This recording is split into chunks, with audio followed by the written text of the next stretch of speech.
It is a matter of immense pride that for the first time since independence, a son of Bengal delivered the President's address in the Central Hall of Parliament.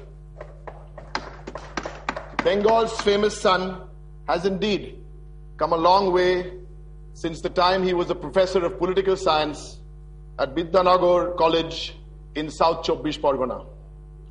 We wish him well, we wish him happiness. We are truly, truly proud of him. This pride, however, sir, is tinged with deep regret. Because after 9 years, we expected a government to provide a satisfactory report card on what it has achieved. That is always important. Instead, they've told us about how bad things are nationally and globally. And in fact, they've also told us that they couldn't fix the problem in 108 months. And they've given us a kind of a thesis that they'll fix the problems in the next 12 months. And after that, hinted at, they will get a chance to fix the problems 60 months thereafter. Let me put their last thought out of the window right at the top of my presentation today. The next 60 months will not be UPA 3. There is no UPA 3 because the people of this country have figured this out, that vague promises made on infrastructure, vague promises made on women's issues, on farmers' issues, in fact, promises made have not been delivered. Since they wanted to know who would come for UPA 3, and we were there as part of UPA 2, but we soon figured out that UPA 2 in fact had become APA, Anti-People's Alliance, and that's why on FDI, on LPG, on prices of urea, on diesel prices, we came out of government. Sir, the story is about, and I won't talk in years, I'll talk in months. 108 months of running India as UPA. Let's look at that on one hand and look at 20 months of running Bengal by the Trinamool Congress with facts, with figures about promises made and promises delivered. So let's start with women because we always say ladies first. So women do not need tokenism because crimes like rape are as much about prevention. We need tangible solutions. Sir, in the last 20 months, 45 all-women police stations have been set up in Bengal. 151 fast-track courts are being set up in Bengal. 19 human rights courts are being set up, one in every district. This is an example of promises made and promises delivered. Sir, peace and development in Jungle Mahal. Sir, there was a time till about 25 months ago where a child couldn't step onto the field to play football, or a mother had to down the shutters when the sun set. Today, sir, it's very different. And this is not poetry, sir. These are real numbers. 3 years ago in Jungle Mahal, because there was a political will to bring peace, from 3 years ago, the numbers, and these are not our numbers, these are Home Ministry numbers, 425 deaths, 2011-12, 50, this year, sir, 0. Peace and development because someone had the political will to bring peace and development. Again, another example of North Bengal, which is smiling, about promises made and promises delivered. Sir, let's look at the economic scenario. Economic scenario, they were thinking of bringing FDI, but actually before FDI, many years ago, the Congress government bought FID, which is fiscal indiscipline. And the LOP was giving you one example. I want to give you one real example about Bengal, because the communists were there for 30 years with the full backing of the Congress party. The Congress party encouraged the fiscal discipline. I'm not making excuses, I'm telling you what the solution is. So much so, a baby born in Bengal today is born with a debt of 70,000 rupees per child. 2 lakh crores is the debt burden encouraged by the Congress to the communists in Bengal. Now what did we do? Shame. Did we sit there and moan and say the situation is bad? No. We looked for solutions. In the last year of communist rule in Bengal, with the full support of the Congress for this fiscal indiscipline, the tax collection was 21,000. 21,000 collected. Sir, This year, you'll be happy to know, sir, Bengal has collected 31,000 crores in taxes. And not because we raised the taxes, but because we used creative means and we even started e-governance, and e-governance has become one of the big things in Bengal now, sir. So we collect now 31,000 crores, but the problem still exists because we still have to pay back to the central government 26,000 crores in taxes. And where does that leave us? We've been asking and asking and asking for a 3-year moratorium on debt. Sir, we are not begging. We're not asking for sympathy. We're asking for the right of the people of Bengal of giving this back to us, sir. But for, sir, all the bad things we say about the Congress party, there are certain good things also. They also have a world record, and I want to congratulate them on this world record. Why not? Out of the central schemes and institutions they have, 58 of them, 27 are named after one family. State government schemes, 52 named after one family. University education institutes, 98 after one family. Medical institutions, 39. Very good. My only suggestion is, sir, these are already named, we can't change them. But in the future, may we humbly suggest some other names? Mahatma Gandhi has 4 named after him. Netaji has none. Tagore has 1. How about Bhagat Singh? How about Swami Vivekananda? Lal Bahadur Shastri? They need to get a little creative. Otherwise, I'm afraid no one is going to break the record even if they don't name one more after the same family. But sir, I want to stick to the positives, and I want to stick to this focus of 20 months against 108 months. Come to work culture, sir. Let me talk hard numbers. Work culture was a big issue in Bengal in 20 months. In 2009, sir, number of man days lost in Bengal, 76 lakhs every year. Look at the numbers for 11-12. Those numbers from 76 lakhs are down to 60,000. In 2012, 2013, the number is down to 5,200. Yes, sir. Promises made, promises delivered.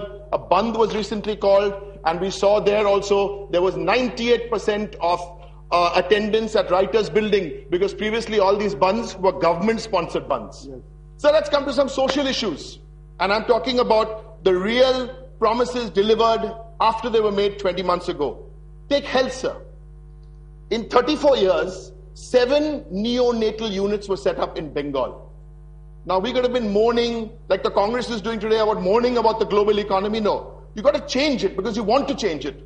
From 7 neonatal healthcare units in 34 years, in the last 20 months, 20 new units have been opened. And by the year end, 43 will be opened by the Mamata Banerjee government. Doctors, a wonderful model now in Bengal for doctors. What is the model? If a doctor works in the rural areas in the backward districts for 3 years, when he comes back, we give them a special quota on their postgraduate diploma.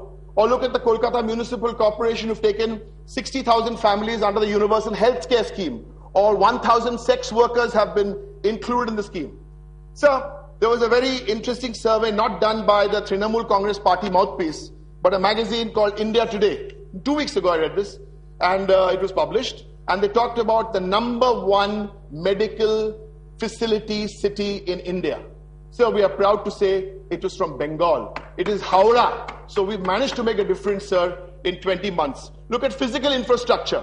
2,000 megawatts in 20 months, 1,500 more megawatts in the next 500 days, and in the next 600 days, Bengal will be power surplus. Sir, drinking water was a big problem in Purulia. Now, rather than sit and moan, we made some promises. We've delivered the promises with a 1,300-acre project in Purulia, and people are having good drinking water. So leave the physical infrastructure. Let's move on to the social infrastructure. Again, 20 months of promises made and promises delivered. Minorities, my colleague will speak tomorrow on this subject in detail. Schools, 44,000 teachers appointed, sir. This from a state where the communists stopped English 17 years ago, the teaching of English, sir. 4 additional universities, 1 ITI in every block, and a proposal to have 1 polytechnic in every subdivision. I have no special love for India today, but in their ranking of states, last year Bengal was 18. This year, after we've delivered these promises for education, we are 3. What about farmers, sir? 2 quick points on farmers. Jal Bharo, Jal Dharo, rain water harvesting. It's a unique scheme. We had promised 20 months ago, which was a huge promise, that we'd make 20,000 ponds. Sorry, correction, that we'd made 60,000 ponds. In 20 months, sir, we've done 43,000 pounds, which are helping farmers for rain harvesting. Kisan credit cards, sir, 10 lakh Kisan credit cards. 10 lakh Kisan credit cards, sir, given out to farmers. So all this has happened, sir. And the point we're trying to make here is that you don't need 108 months if you have political will. You can do it in 20 months. But, sir, the Congress party, sir, has a history of neglecting Bengal. Partition of India, historians sometimes believe, and I don't want to push this point, but actually it was the partition of two states, Punjab and Bengal. Netaji was elected president of the Congress, and we all know what happened there. But, sir, for 3 decades, the Congress party were keen to keep the communists in power in Bengal. Everybody knows this. And that's why in 1997, and on the 1st of January 1998, the one person who was serious about throwing the communists out, otherwise the communists would have been here for another 2 years. That's why Mamata Banerjee had to leave or was thrown out of the Congress party and set up the Trinamool Congress to finally remove the communists from Bengal, sir. Sir, let me talk now about the process of omission. Sir, not a word in the president's motion on poverty. Either the Congress have forgotten about it or they've eradicated it. Sir, not a word out of the 6,477 word address. Not a word about jute. Sir, India is the largest producer of jute. There are 70 of those jute mills, 60 are in one state. The employment is 400 lakh families. No mention of jute. Tea. It's been a great year for tea, sir. A wage agreement was signed beautifully in North Bengal, Darjeeling, the Duas, peacefully signed in 20 months. That was a win-win situation for tea.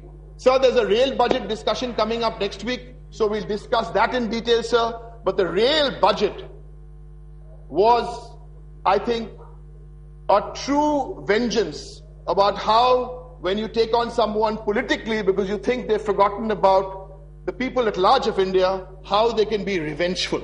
14,000 crores for Bengal last year. This year, something like 450 crores. Sir, last year the then finance minister, now with the highest constitutional authority, sir, he made a very noble and a wonderful gesture for Gurudev's 150 years, Rabindranath Tagore's. It was a wonderful gesture to set up Tagore centers across the world. Sir, nothing has happened to those Tagore centers. In fact, I charge this government to say the money for those Tagore centers, especially the one in Melbourne, have been diverted and used for other purposes. This is not only an insult to the memory of Tagore, but to the people of India. But sir, when it comes to diversions and commissions, there is something to be said on commissions, diversions, and in fact, let me conclude with an issue on defense. Sir, it is the norm over the world, more or less accepted, that 10-15% is given on. Yes, sir. I have two speakers, sir. Yes, sir. I'll take 2 minutes and my other speaker will take 10 minutes. I'm okay, sir. There's one more. Yes, sir. Yes, sir. 25 minutes for both. Thank you, sir. So, defense. So, it is the norm, sir, acceptable norm around the world that 10-15% commissions are paid on defense deals. Sir, if you ask the average Indian, what's the first image which comes to his or her mind when you say armed services? They'll probably tell you it's the image of a Jawan in uniform on a border post. But you ask a few people in government, what's the first image that comes to their mind when you talk about armed services? And I regret to say, sir, some of them will say dollar bills. Now, this is what I can't understand, because I said dollar bills. This is what I can't understand, because at one stage we say that the Prime Minister is an honest man, an honorable man. Then we go to say the Defense Minister is an honest man and an honorable man. Then pray, who is taking these commissions? And the point here is, Do the Congress party want to set up another world record? Do they want to set up another world record? Do they want to set up another world record? Do they want to set up, they have already set up a world record. Do they want to set up another world record do they want to set up another world record like they did with the naming by setting up the world's largest family enterprise? Yes, sir, this is sensitive. We know it's touchy. And Trinamool Congress now will have people behind the back saying ED, CBI, whatever. But sir, Trinamool Congress have two things behind their back. One is the support of Mamata Banerjee. Two is the love, the affection and the encouragement of the people of Bengal. So we are not bothered, sir. The youth of India, sir, are no more in a mood to accept vague promises. The women of India, sir, are fed up with broken promises. The poor of India, sir, are tired of broken promises. Today's India demands, like the people of Bengal have done, you make promises, you deliver on them. Thank you, sir.